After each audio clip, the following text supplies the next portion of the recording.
Mantan Menteri Koordinator Bidang Politik, Hukum, dan Keamanan, Menko Polhukam, Mahfud MD, memuji kinerja Menteri Keuangan Purbayayudi Sadewa. Dikutip dari Tribun News, sebagai Menteri Keuangan baru, menggantikan Sri Mulyani, Purbaya dinilai memiliki sikap yang tegas, berani dan berpihak pada rakyat. Purbaya, kata Mahfud, tidak menambah beban masyarakat dengan pajak-pajak baru. Ia juga berhasil mendorong efektivitas dan efisiensi di berbagai instansi pemerintah maupun badan usaha milik negara, BUMN. Sehingga menurut Mahfud, kinerja Purbaya patut diapresiasi. Salut kepada Menkeu Pak Purbaya. Dia tidak membebani rakyat dengan pungutan pajak-pajak baru. Dia sikat korupsi. Dia lakukan efektivitas dan efisiensi di kementerian, lembaga, BUMN. Dia mulai hantam korupsi dan ilegalitas di perpajakan dan kepabeanan. Terus maju, Pak. Bravo, tulis Mahfud melalui akun X, Twitter, pribadinya Moh Mahfud, Senin, 6 Oktober 2025. Lantas apa saja kinerja Purbaya saat menjabat sebagai Menkeu? 1. Tunda pajak belanja online. Purbaya memilih menunda kebijakan pemungutan pajak penghasilan, PPh, 22 dari pedagang, khususnya dari pedagang online. Kebijakan itu sebelumnya dirancang Sri Mulyani sebagai Menkeu, untuk memperbaiki kondisi perekonomian di dalam negeri. Namun, Purbaya memilih menunda kebijakan itu lantaran masih menunggu efek dari penempatan dana sebesar 200 triliun rupiah ke perbankan.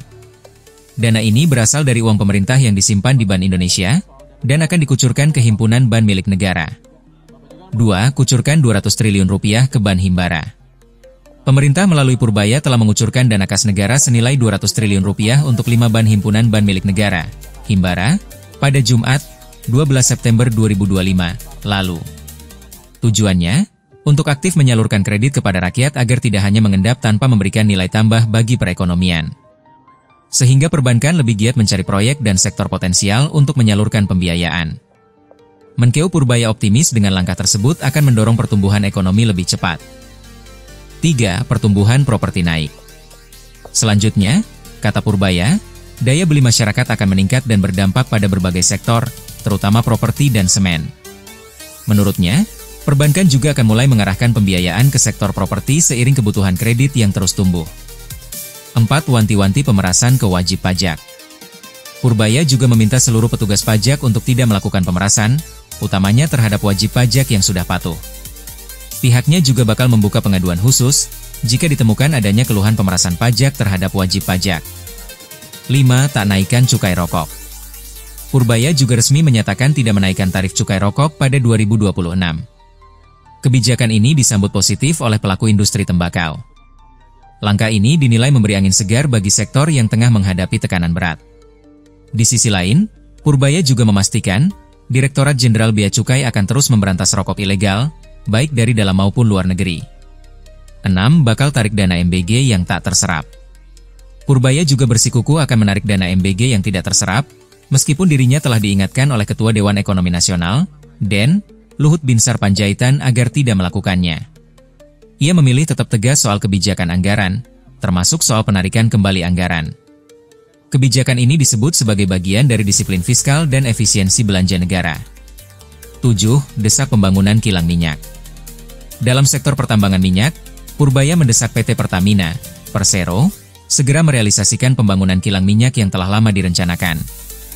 Sebab, langkah ini dinilai penting untuk menekan subsidi BBM yang terus membebani anggaran pendapatan dan belanja negara, APBN.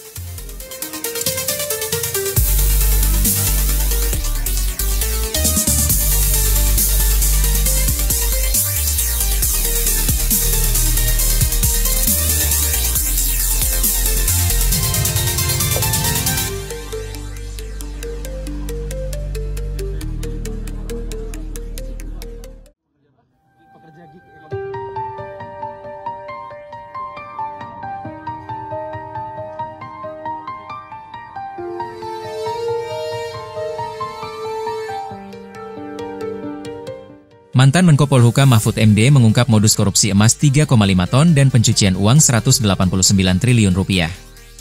Dikutip dari Tribun News, dengan begitu, Mahfud secara terbuka menantang Menteri Keuangan Purbaya untuk melanjutkan mengusut kasus besar tersebut.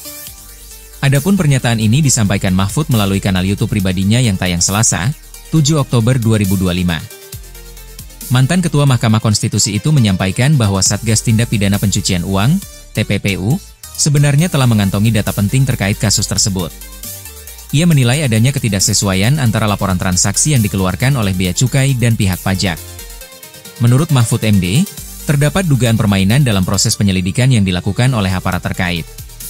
Ia menjelaskan bahwa laporan dari petugas Bea Cukai berbeda dengan laporan yang dibuat oleh petugas pajak ketika keduanya sama-sama diminta menemui pihak tersangka.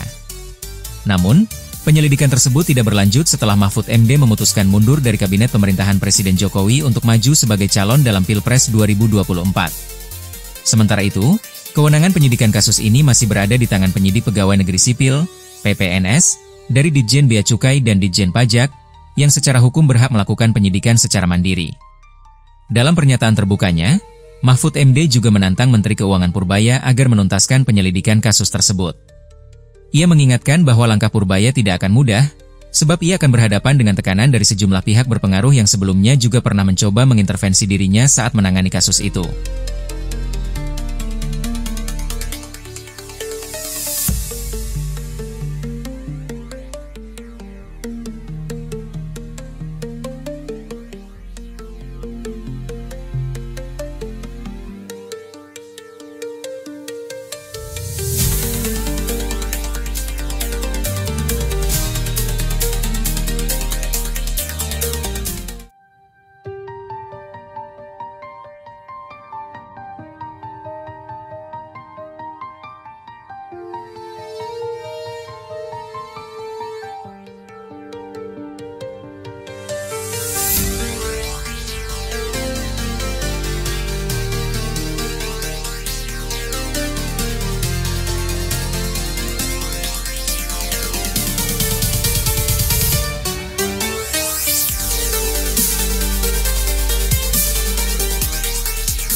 Tribun X, menghadirkan lokal menjadi Indonesia.